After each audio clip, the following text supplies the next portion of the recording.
The sound of laughter was still echoing through the pastel-decorated living room when my sister Laura's hand cracked across my face so hard the baby gift in my hand nearly flew to the floor.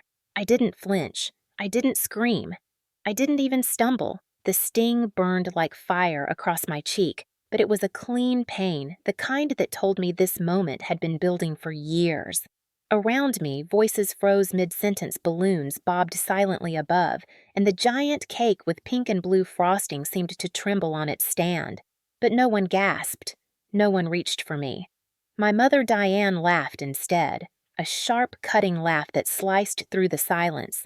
"Don't ruin this day, Rebecca," she said, shaking her head as if I were a child who had dropped milk on the kitchen floor. Laura stood there in her flowing dress, hand still raised, belly swollen with another baby, her eyes glowing with fury and triumph. She wanted me small. She wanted me broken.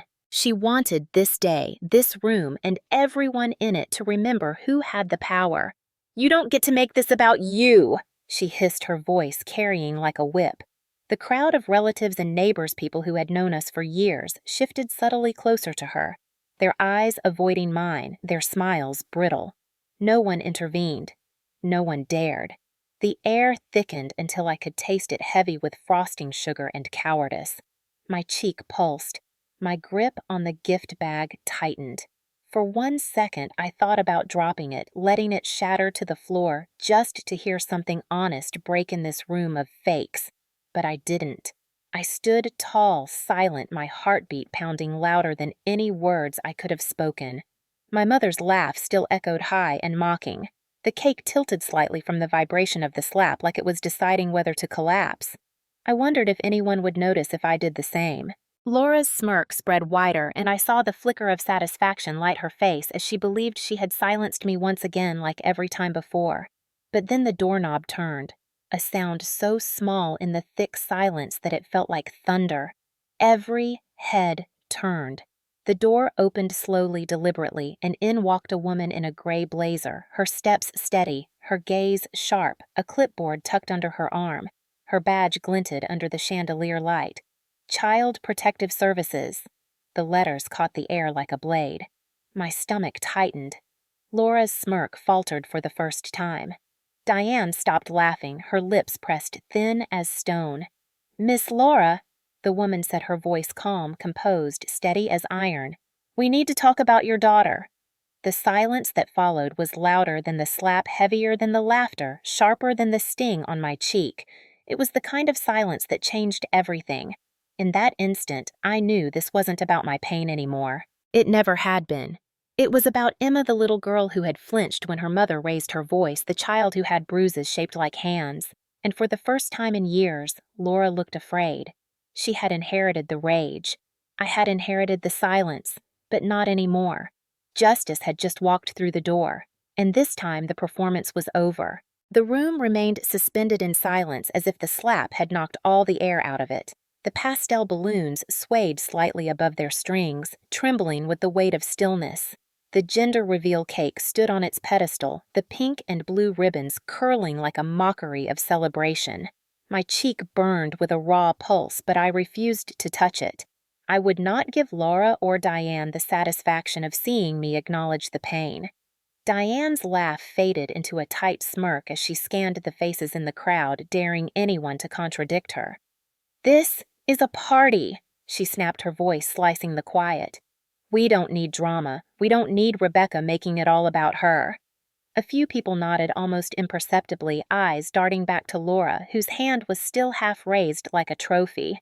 Laura's smirk returned, fueled by the silence of our so-called family. She basked in the attention, the unspoken approval that had been her armor since childhood.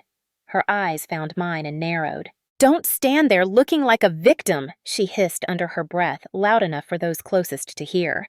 "You've always wanted to steal my moment. You won't this time." Gasps caught in throats but never fully released. It was the same rhythm I knew too well. Laura exploded. Diane defended her, and everyone else looked away. My body stood rigid, every muscle fighting the urge to shout.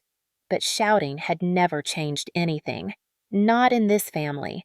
The weight of eyes pressed into me, some pitying, most accusing, all demanding my silence.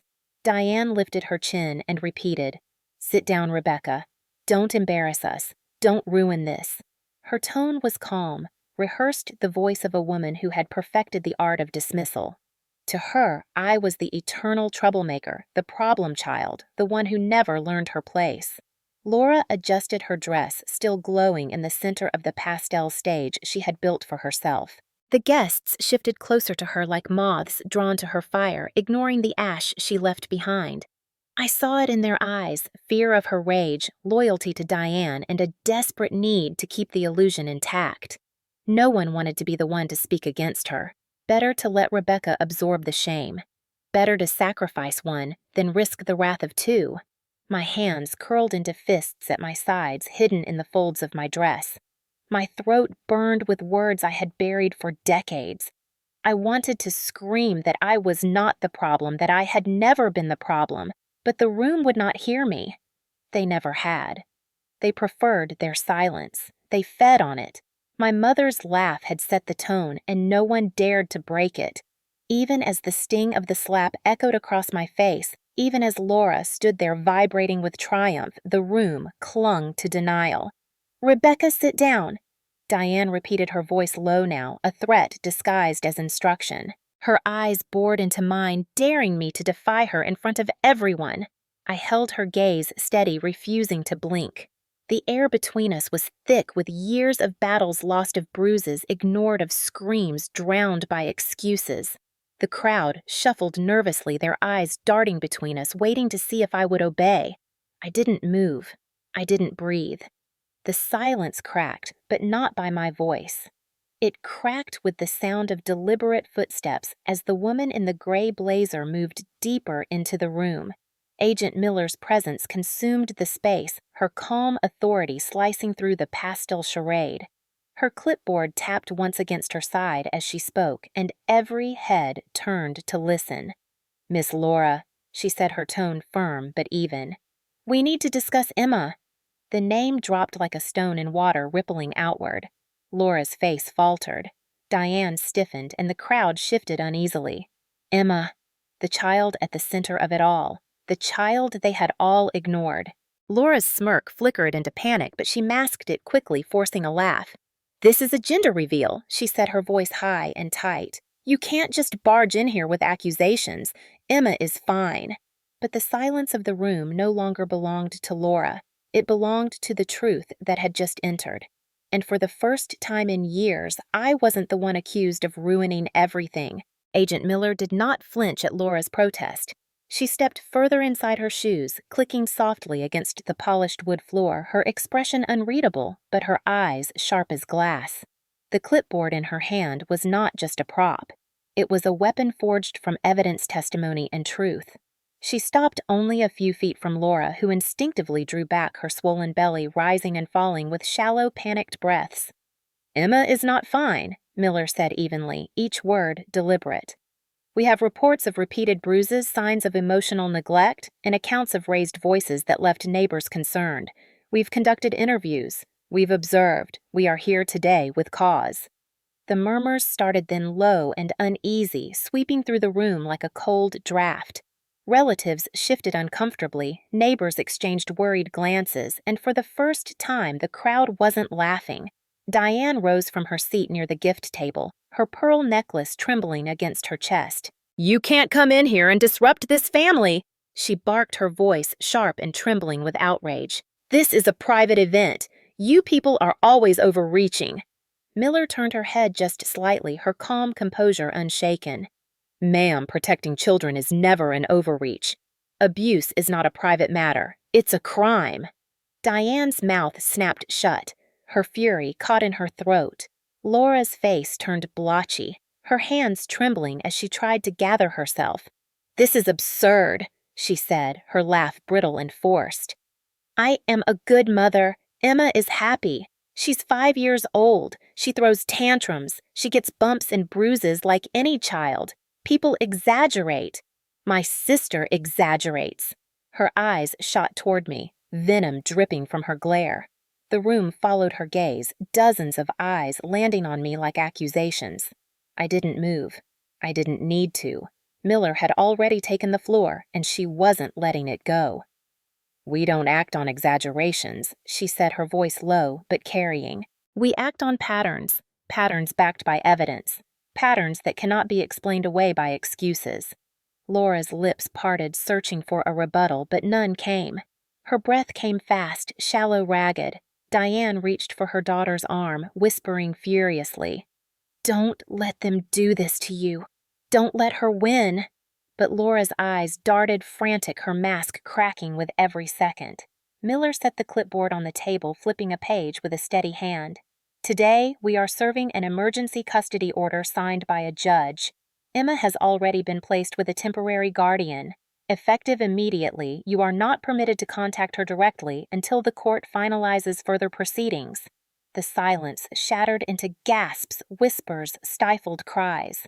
The weight of the words fell on Laura like a crushing stone. She staggered back a step, her hand pressed against her chest as if the blow had landed there.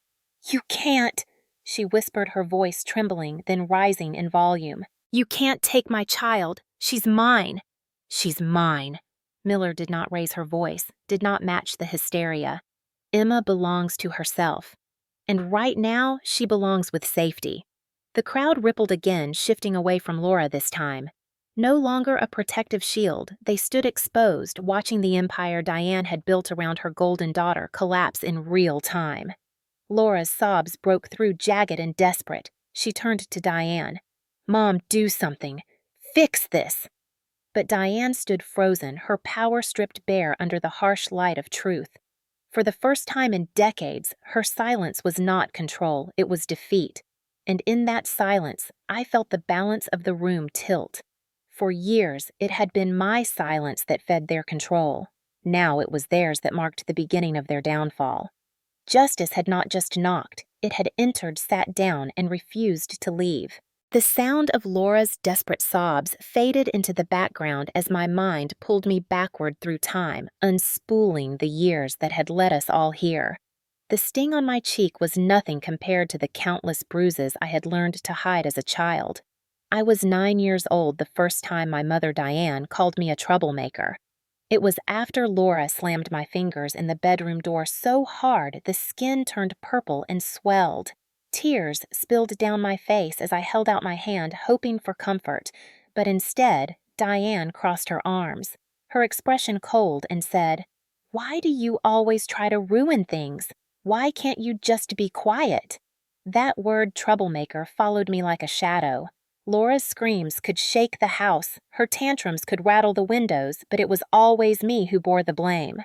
When Laura pushed me down the stairs at age 11 and I landed hard on the tile floor, clutching my wrist, Diane told the ER nurse I had slipped. I remember lying in the hospital bed with a cast being fitted, hearing my mother's voice smooth as silk as she smiled at the doctor. She never once glanced at me.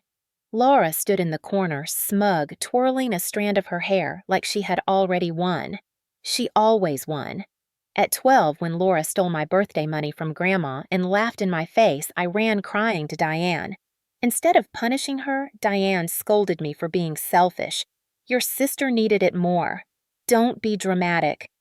At 14, when Laura scratched her own cheek in front of the bathroom mirror and told the school principal I had done it, I was suspended for 2 weeks.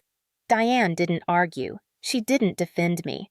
She let me sit in my room branded as violent while Laura was taken out for ice cream to soothe her nerves. I learned early that in our house, Laura's pain was sacred, but mine was a nuisance. My father left when I was 9, and at first I blamed him. I thought he was weak for walking away, thought he had abandoned me to the wolves. But later I understood. He had tried once to discipline Laura when she threw a lamp at me in the living room. Diane threatened to leave him if he ever raised his voice at her precious girl again. So instead, he left us both. I didn't cry when his car pulled away. I only felt relief for him, a relief I would not allow myself for years. By the time I was 16, I had mastered the art of silence. I knew how to pull a hoodie over cracked ribs, how to clean blood from a carpet before Diane got home, how to tell teachers that my bruises came from sports I never played. I knew how to apologize for injuries I didn't cause. Laura never apologized. She cried instead, and every time she cried, the world stopped to hold her. I wasn't held. I was told to hold it in. When Laura started drinking at 16, crashing a borrowed car at 17, and getting pregnant at 21, Diane cleaned up every mess with the efficiency of a soldier. Laura was never punished. She was shielded, protected, excused. She's just sensitive, Diane would say. She's different. My voice had no place in that house. There was no room for two daughters, not when one consumed all the light. I was the moon, reflecting scraps of her glow. And yet, even in the shadows, I saw everything. I saw the tantrums escalate, the manipulation sharpen the way Laura weaponized tears, like knives. When Emma was born, I had hoped I had prayed that motherhood would soften her, that love for her child would awaken something better. But I knew better the first time I saw Emma flinch at her mother's voice. It was the same flinch I had perfected, the same stiff pause, the same instinct to shrink before the storm. Diane called it discipline. I knew it as terror. I tried once to speak, suggesting maybe Emma needed more stability. Laura laughed in my face. Maybe you need to mind your own business. Diane's words echoed hers, sharper, crueler. Don't cause trouble, Rebecca. You know how Laura gets? That line was the chorus of my childhood. Don't cause trouble. Don't provoke her. Don't make a scene. As though I were the spark and Laura the explosion, and my only duty was to remain small enough to avoid the blast. But Emma wasn't me, and I wasn't a child anymore. Watching Laura snap at her, leave her alone for hours, call her names when she cried, I felt the old wounds rip open, but I also felt something else, something stronger than silence. I felt the obligation to break the pattern. I began to watch quietly, not to spy, but to document. Photos of fading bruises, dates and times of Laura's outbursts, recordings of her voice screaming behind closed doors the same shrill pitch that had haunted my childhood, a file that grew heavier every day, both in content and in memory. Each piece of proof was a wound reopened, each detail was a ghost returned, and yet I pressed on, because if no one else would speak for Emma, I would. If no one else would believe me, I would build something undeniable. The silence that once suffocated me had become my weapon. I carried it carefully, waiting for the moment it could finally shatter. That moment had arrived. By the time Emma turned 5, my file was thick enough to make my hands shake whenever I opened it. Each page was both a piece of her life and a fragment of my own pain stitched together in proof I wished I never had to collect. The first time I took a photo of her wrist, small and fragile, marked with a bruise shaped like a thumbprint, I almost vomited. I remembered my own arm, the same imprint left by Laura years ago, the same careless violence dismissed as discipline. I snapped the picture anyway, my hands trembling so badly the image blurred. The next day, I took another, then another. Bruises do not lie, and neither did Emma's eyes. I recorded the night Laura's voice roared through the walls of her apartment, words indistinct but venom unmistakable. Emma's cries muffled behind a door. I held my phone against the drywall, my heart pounding as if I were 16 again, hiding in my closet while the house shook with rage. When I played it back later, the sound of Emma's sobs broke me. Still, I saved it labeled. The file added it to the growing collection. I wasn't stalking. I wasn't prying. I was protecting. I was doing what no one had done for me. When her preschool teacher, an old classmate of mine named Claire, pulled me aside one afternoon and asked quietly if everything was okay at home, my throat closed up. She said Emma had grown quiet, withdrawn, and one day drew a picture of herself in a corner while everyone else drew playgrounds. I wanted to scream the truth to unload the years, but I bit it back and nodded. Later that night, I added Claire's words to the file. Proof, stacked on memory until the weight of it threatened to crush me. Still, I hesitated. Filing a report meant detonating a bomb in the middle of our family. Diane would hate me louder than she had ever dismissed me. Laura would brand me a liar, jealous, bitter. The family would circle the wagons just like always. The old fear whispered that silence was safer. But then Emma's voice reached me in a way nothing else had. One evening, as I watched from my car down the block, she sat by the window with her knees pulled to her chest, her face pale in the glow of the television. Laura paced the room, phone pressed to her ear, her free hand gesturing wildly. And then Emma asked, her voice soft but audible, even through the glass, "Why doesn't Auntie live with us?" Laura stopped, her face twisted into fury, and she snapped, "Because she lies, and if you lie like her, you'll end up alone too." Emma's shoulders slumped, her little head bowing under the weight of words too heavy for a child. That night, I drove straight home, opened the file, and stared at the evidence I had collected. It felt like holding my own broken childhood in my hands, only now it belonged to Emma too. At midnight, I opened my laptop and began to type. The report took 4 hours. I wrote every detail with precision dates, times, photos, recordings, testimonies. My fingers shook. My eyes burned. At one point, I stopped and cried, not for Laura, not even for Emma, but for the girl I had been, the one who never had this chance. Filing the report did not feel like betrayal. It felt like breath, like finally being allowed to exhale after decades of holding it in. When I pressed send, a weight lifted, replaced by a new one, fear of what would come next. A week later, the call came. Agent Miller's voice was steady, professional, but there was a note of something deeper when she said, "Thank you for your courage. We are proceeding with shadow observation. We can't act on your word alone, but we will verify. If the evidence supports your claims, there will be action." I remember gripping the phone so tightly my knuckles ached. She promised me I wasn't alone in this anymore. For months, they moved quietly, interviews with teachers, subtle check-ins with neighbors, even a review by Emma's pediatrician. Each time Miller called to update me, her calm tone anchored me. "We are building a case," she said. "We are watching. You've done the right thing." I lived in a constant state of waiting, my chest tight with both dread and hope. Then 3 days before the gender reveal party, Miller called again. Her words dropped like stones into the still pool of my fear. "We are proceeding with emergency action. A custody order has been signed. We will serve it at the event. It is the only time we can be certain everyone is present." I froze, the phone pressed against my ear, my mind flashing through every possible outcome. She asked, "Will you be there?" My voice barely found the strength to answer, "Yes." That night, I lay awake, staring at the ceiling, my body vibrating with tension. I wasn't afraid for myself.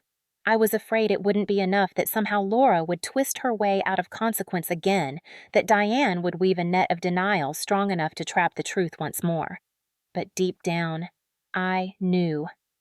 The silence was over. The cycle was breaking. And for once, it was breaking loud. Laura's face drained of color as Agent Miller's words hung heavy in the air.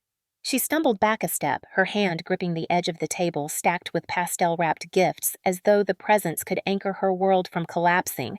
"No," she muttered then, louder, shriller. "No, this is insane. Emma is fine." She laughed this morning. "She's a happy child. You can't just barge in here and take her away." Diane surged forward, her pearls clinking against her chest, her voice sharp as a whip. "This is outrageous. This is a family matter, and we will deal with it as a family. You don't humiliate us in our own home." But Agent Miller did not blink. She remained steady, calm, her voice cutting clean through the chaos. "This is not a family matter, Mrs. Davis. This is a matter of a child's safety, and the state does not negotiate with denial." Diane's jaw clenched, her fury simmering, but her silence betrayed her fear. Laura's panic boiled over. She spun toward me, eyes wild, tears spilling in a grotesque performance she had perfected since childhood. "This is you," she spat, pointing a shaking finger at me. "You did this. You've always been jealous, always trying to ruin my life. You couldn't stand that I had a family, that I was loved, so you lied. You made this happen." Dozens of eyes turned toward me, waiting, watching, weighing. In the past, I would have shrunk under that gaze, my throat closing around words that never found air. But not now. Not anymore. I stood tall, arms at my sides, face steady. I didn't respond. I didn't need to. My silence was no longer surrender. It was power. Agent Miller stepped forward, her voice steel. We don't act on jealousy. We act on evidence, and the evidence is overwhelming. She opened the folder on her clipboard, her fingers sliding across the pages. Photos of bruises, recordings of screaming, testimonies from teachers, reports from a pediatrician. This is not speculation, Miss Davis. This is fact. Laura's body jerked as if the words were blows. Her breath hitched shallow, ragged, her face blotchy with anger and desperation. "She's my daughter!" she screamed, her voice cracking. "You can't just take her away from me. She belongs with me. I'm her mother." Miller's tone never wavered. "Emma belongs to safety, to stability, and right now that is not with you." The room shifted, then a subtle ripple of realization. Relatives who had once leaned toward Laura now leaned back, their faces pale, their eyes avoiding hers. The neighbors whispered, their hands covering their mouths, no longer clapping for Laura's charade of motherhood. The illusion was cracking, and everyone could see the fracture lines. Diane reached out again, grabbing Laura's hand. "Don't give in. Don't let them win. Cry harder. Show them you're the victim." Laura obeyed, collapsing to the floor with a howl, clutching her stomach, as if the weight of her unborn child could shield her from consequence. Tears streaked her face, but they rang hollow, rehearsed. The audience was not buying the show this time. Miller bent slightly, her voice steady but final.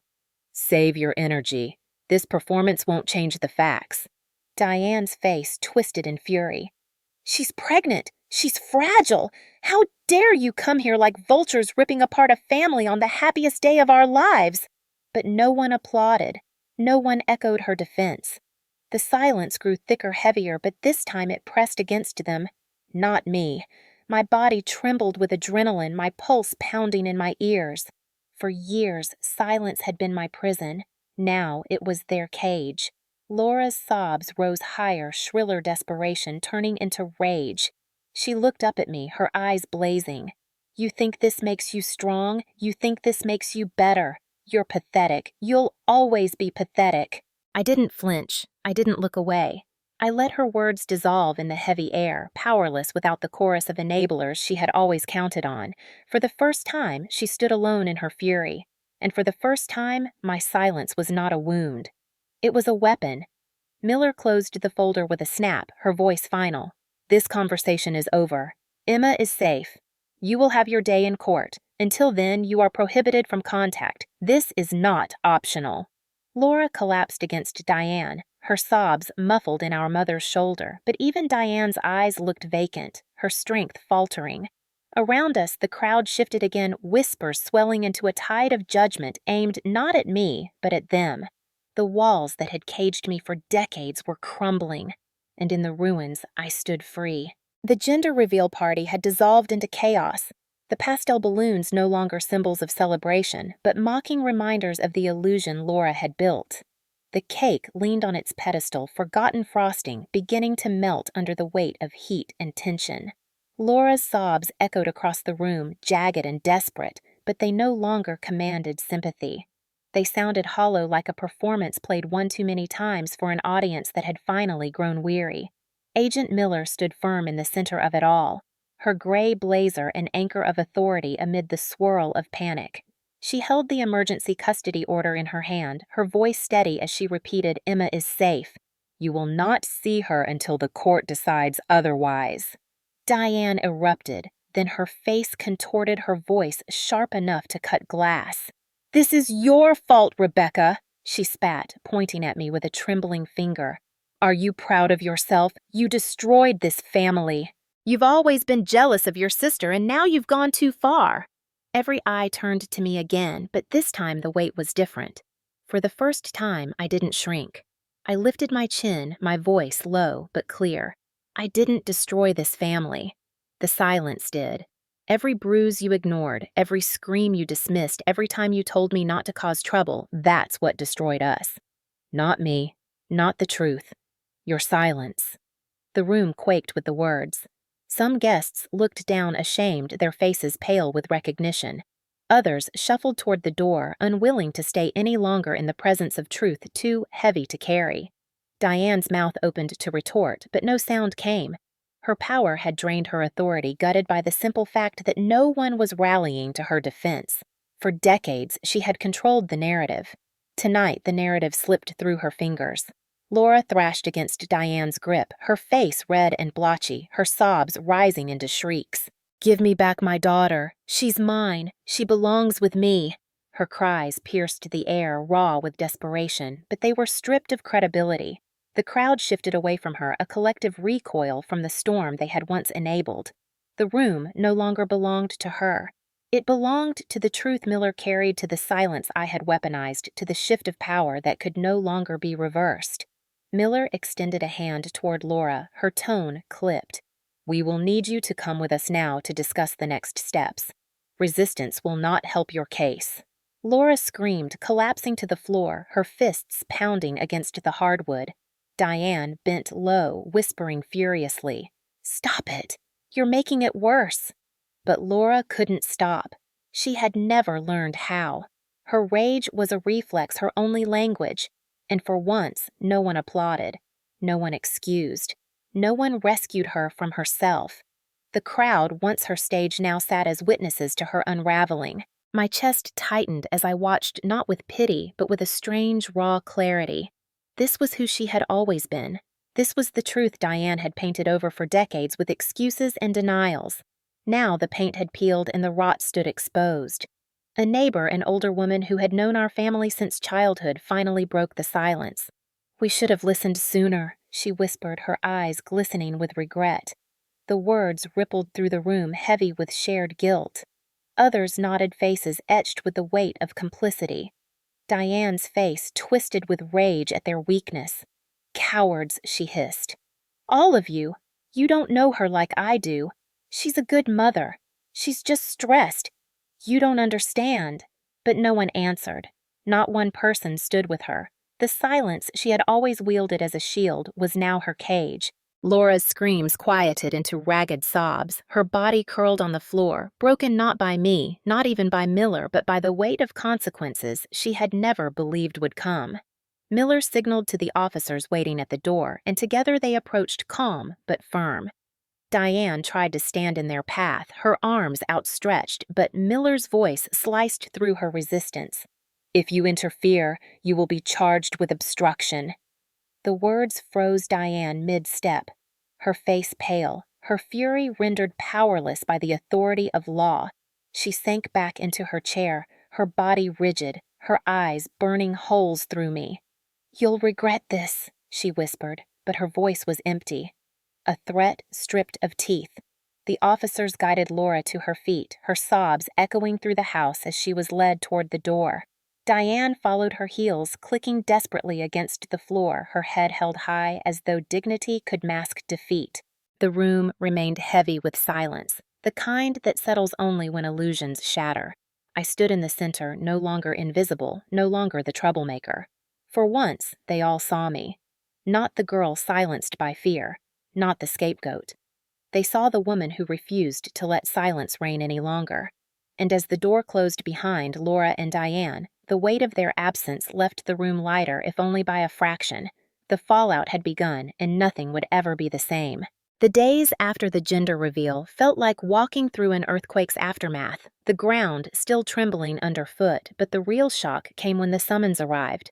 Laura was ordered to appear in family court within the week, and Diane tried to summon the clan, calling relatives, spinning her version of the truth, but the cracks in her story widened with every retelling. Some relatives ignored her calls. Others hung up. The silence of complicity had shifted to the silence of shame. On the morning of the hearing, the courthouse smelled faintly of disinfectant and coffee, the halls echoing with nervous footsteps and whispered prayers. I sat on the wooden bench outside the courtroom, my hands folded tightly in my lap, my heart pounding but steady. I wasn't there for revenge. I was there for Emma. When Laura entered, escorted by Diane, her eyes were bloodshot, her makeup smeared from too many restless nights. She still tried to hold herself with superiority, her chin tilted high, but her swollen belly and trembling hands betrayed her fragility. Diane whispered furiously at her side, like a coach before a doomed match. The gavel struck and proceedings began. Laura's lawyer, a slick man in a pressed suit, launched into a defense built on denial. He painted her as a misunderstood mother, stressed, overwhelmed, but loving. He accused me of jealousy, of vendetta, of exaggerating ordinary parenting frustrations. Every mother gets frustrated, he said. Every child gets bumps and bruises. His words slithered across the room, but they didn't stick. Agent Miller stood her testimony precise and unflinching. She laid out the evidence, the photos of bruises shaped like fingers, the recordings of Emma crying behind closed doors, the testimony of teachers who had noticed her growing silence, the report from the pediatrician who documented repeated injuries with inconsistent explanations. With each piece of evidence, Laura's posture sank lower in her chair, her smirk dissolving into hollow fear. Diane shifted beside her, her jaw tightening, but she said nothing. The courtroom had no place for her denials. Then it was my turn. I rose slowly, my legs trembling, but my voice steady as I took the stand. I recounted what I had seen, what I had documented, what I had lived. I spoke of nights spent in my car down the block, watching Emma curl into herself while Laura screamed. I told of the photos, the recordings, the small voice that asked why I didn't live with them. I did not embellish. I did not dramatize. I spoke plainly, letting the truth carry its own weight. At the end, I said only one sentence. I am not here to punish my sister. I am here to protect her daughter. The words hung in the air like a solemn oath. The courtroom fell silent, the judge's eyes fixed on me with a hardness softened only by respect. Laura's lawyer tried to recover, but the tide had turned. He objected weakly, muttered about misunderstandings, but his voice faltered under the weight of evidence. Then Emma's teacher took the stand. She spoke softly, her eyes filling with tears as she described the day Emma drew herself trapped in a corner, surrounded by towering figures with angry faces. The courtroom grew still, the judge's jaw tightening as the drawing was entered into evidence. Finally, the pediatrician testified. He spoke of bruises, of explanations that shifted, of a child whose injuries told a story no denial could erase. By the time he finished, the defense sat in silence, their case shredded by facts too heavy to refute. Laura sat slumped, her hands clutching her stomach, her tears flowing unchecked. Diane's eyes darted frantic, searching for someone to validate her script, but no one would meet her gaze. The gavel struck again, the sound final and merciless. The judge's ruling was swift and clear.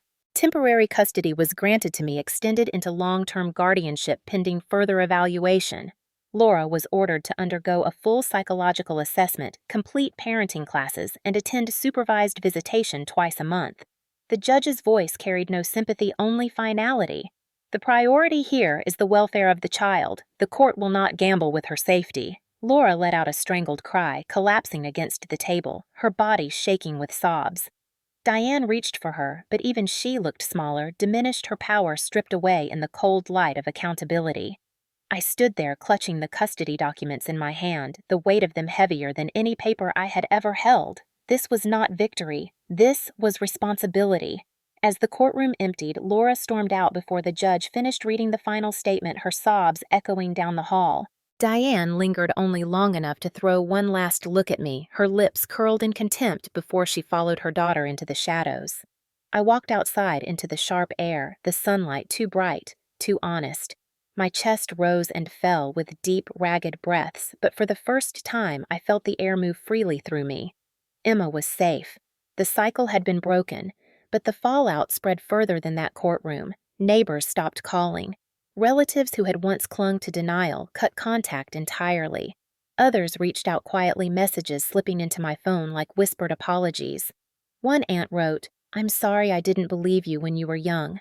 I believe you now." A cousin called and said simply, "Thank you. I didn't need the validation, but I understood." We had all been conditioned to orbit Laura's rage, Diane's silence. Now the orbit had collapsed, and they were learning to find their own gravity. The ruling did not end the story. It began another. There would be hearings, evaluations, supervised visits, battles still to come. Laura would fight, Diane would rage, but the truth had already taken root, and once it takes root, it does not let go. That night, I placed the custody papers in a drawer at home beneath the old photo of me at 15, guarded and dim-eyed, and beside a new photo of me and Emma, both of us mid-laugh in the park. The contrast was stark, but it was real. For the first time in decades, reality belonged to me, to us. The fallout of truth had stripped away everything false, leaving only the bare bones of what could be rebuilt. And as I stood in the quiet of my kitchen, the weight of guardianship in my chest, I whispered to myself, "This is not the end. This is the beginning." The first night Emma slept in my apartment, the silence felt different. It wasn't heavy or suffocating like the silence of my childhood. It was gentle, protective, a blanket instead of a cage.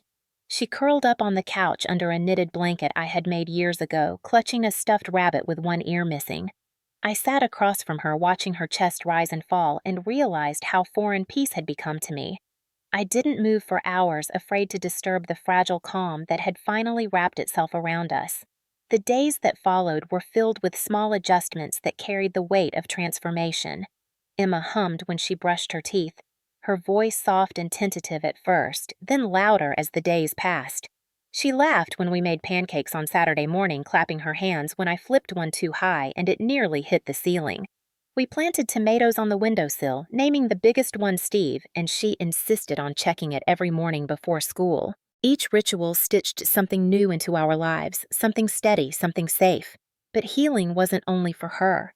It was for me, too. I began therapy for the first time in my life, sitting across from a woman named Dr. Renner, who listened as I unraveled memories I had spent decades burying. I told her about hiding in the closet while Laura screamed about cleaning blood from the carpet before Diane came home, about the way sudden noises still made me flinch even now. She didn't interrupt. She didn't dismiss. She said only, "That was trauma, and you were conditioned to carry it alone, but you're not alone anymore." The words cracked something open inside me, and for the first time, I cried not from fear, not from shame, but from release. Emma noticed the difference in me. One night, she looked up from her coloring book and said, "You smile more now." I nodded, swallowing the lump in my throat, and told her, "So do you." We created new rituals to replace the old patterns of fear. No phones at dinner. Bedtime stories every night, even if I was exhausted. On hard days, we drew monsters on paper and ripped them to pieces. On good days, we danced barefoot in the living room until we were both out of breath. Slowly, she stopped jumping at every raised voice on television. Slowly, I stopped waiting for the next explosion. Healing didn't come in a flood. It came in drops, steady and patient, until one day I realized the wounds had begun to scar instead of bleed. Guilt still lingered at times. I wondered if I could ever be enough, if I could give Emma the stability she deserved. But then she would hug me without warning, whispering, "You're my safe place," and the guilt fractured into gratitude. My name wasn't on her birth certificate, but I was building something stronger than blood. Trust. One evening, as we cooked dinner together, her carefully stirring a pot of macaroni while I chopped vegetables, she looked up and asked, "Do you think Mom misses me?" The question sliced through me, but I answered honestly, "I think she misses control, not you. You are not the problem." Emma nodded slowly, processing the weight of that truth, and then quietly said, "I like it here. It's calm." My throat tightened, and I reached over to brush a strand of hair from her forehead. "You deserve calm. Every day." Nights became easier. She slept through without waking from nightmares, and I stopped jolting awake at every creak in the floor. The apartment, once quiet to the point of emptiness, now buzzed with life. Crayons scattered across the table shoes left in the hallway, laughter echoing down the small space. It was chaos, but it was ours.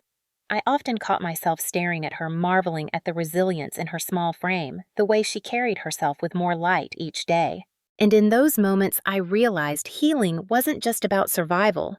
It was about rebuilding, about creating a legacy that looked nothing like the one we had inherited. The cycle had ended. The silence had ended. And in its place, something new had begun to grow. When the court finalized guardianship months later, I didn't cry in the sterile room filled with legal jargon and the rustle of papers. I waited until we were home, until Emma was upstairs changing into pajamas and humming a song I didn't recognize. I sat on the couch with the papers in my hand, their weight pressing into my palms like something more than ink and signatures. It wasn't just custody, it was a promise. A vow that the silence ended with me. That Emma would grow up knowing her voice mattered, that she didn't have to shrink to survive, that she didn't have to trade truth for acceptance. I folded the papers carefully and placed them in a drawer beneath an old photo of myself at 15, arms crossed, eyes wary, and beside a new photo of Emma and me in the park, both mid-laugh with the sun spilling across our faces. The contrast between the two pictures was more powerful than any gavel. It was proof that cycles could end, that history could be rewritten. That night, I began writing letters to Emma. Not diaries, not records, but guides for the future. The first one said, "If anyone tells you to stay quiet for the sake of family, remember that your safety matters more than tradition." The second said, "Your worth is not up for negotiation." The third was only 3 words, "I see you." I sealed them and tucked them into the same drawer, a legacy built not from denial, but from truth. Emma asked me once, "Why do you tell people our story?" I told her, "Because someone out there might be you, and someone out there might be me, and they both deserve to know they're not alone." She thought about it for a long moment, then said, "Okay, just make sure they know I'm safe now." I promised her I would. In time, speaking became part of my healing too. I told our story carefully anonymized to teachers, to parenting groups, to anyone willing to learn what signs to look for. Each time I spoke, I wasn't reopening wounds. I was reclaiming them, transforming scars into warnings, into light for others, stumbling in the same dark. Emma listened once, sitting in the back of a small community room, her legs swinging as she colored. Afterward, she walked up to me and whispered, "You were brave." I shook my head and told her no. We were brave. That was the truth. We saved each other. She gave me a reason to break silence. I gave her a chance at peace. And together, we built something Diane and Laura never could safety, consistency, love, that didn't demand silence.